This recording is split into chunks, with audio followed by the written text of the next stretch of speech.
కదా, ముఖం అంతా భయంకరంగా ఉండేది. ఎవరన్నా పలకవేయాలన్నా కానీ అసహాయంగా ఉండేవాడిని. నా పిల్లలకి బట్టలు ఉండేవి కావు. నిక్కరు ఉంటే చొక్కా ఉండేది కాదు, చొక్కా ఉంటే నిక్కరు ఉండేది కాదు. హల్లెలూయా. అవి కూడా మట్టి. ఆ చెట్ల రోడ్ల తిరుగుతుంటే మా పెదనాన్న కొడుకు, ఏంట్రా పిల్లలు ఏంట్రా, మన వంశం ఏంట్రా, మన కథ ఏంట్రా, మన తాతోళ్ళు ఎట్ట బతికారురా, మనం ఎంత పద్ధతి గల్లోరా, ఊర్లో తీర్పులే చేసేవాళ్ళరా, మన తాతోళ్ళు అంత గొప్పోళ్ళరా, ఏంట్రా నువ్వు ఈ ప్రకారంగా తాగి ఆగం అయిపోతున్నావు.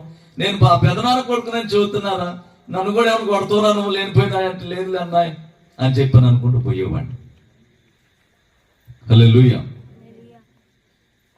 దారి తప్పిపోయా, సరైన దారిలో లేను, యేసయ్య మార్గంలో లేను.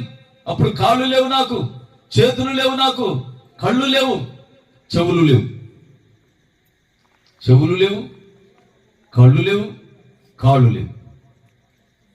కాళ్ళు